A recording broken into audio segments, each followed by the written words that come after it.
Welcome to एस्टीमैक्स। माँ मैं यही हूँ। एक गाय और उसके बछड़े की कहानी। एक बार की बात है, एक छोटे से गांव में खेतों के किनारे एक पुराना सा कच्चा सा घर था। उस घर में एक बूढ़ा किसान रहता था, रामलाल। उसकी दुनिया बहुत बड़ी नहीं थी, बस 2 बीघा खेत, एक टूटी खाट और एक सफेद रंग की गाय जिसका नाम था गौरी।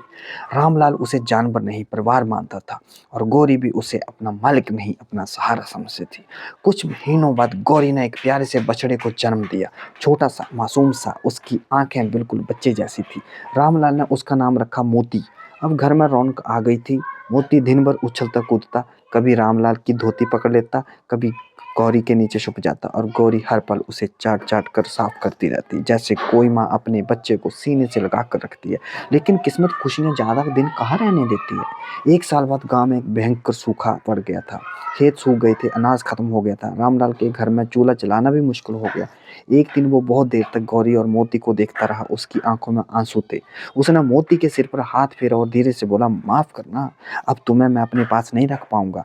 अगले दिन एक व्यापारी आया और रामलाल ने भारी दिल से मोती को बेच दिया। जब मोती को रस्सी से बांध कर ले जाया जा रहा था तो बार बार पीछे मुड़कर गौरी को देख रहा था, और गौरी पहली बार जोर जोर से रुमाने लगी। उसकी आवाज ऐसी थी जैसे कोई माँ अपने बच्चे को पुकार रही हो। मत ले जाओ, वो मेरा बच्चा है। मोती भी रस्सी छुड़ाने की कोशिश करता रहा। वो बार बार माँ की तरफ भागता, मगर हर बार खींच लिया जाता। उस दिन पूरे गांव ने देखा कि गाय की आंखों से आंसू गिर रहे थे।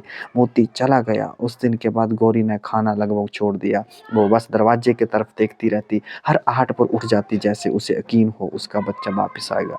दिन बीत गए, महीने बीत गए, और एक ठंडी रात अचानक रामलाल को दरवाजे पर हल्की सी आवाज सुनाई दी।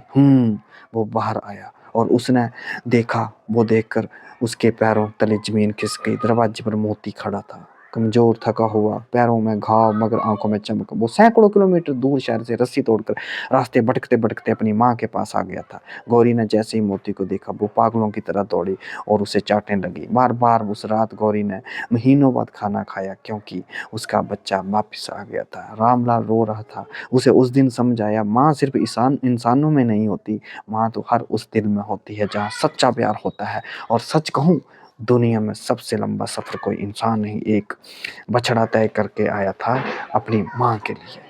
दोस्तों, अगर आपको ये कहानी अच्छी लगी होगी, दिल से लाइक और चैनल को सब्सक्राइब जरूर करें। Thank you so much.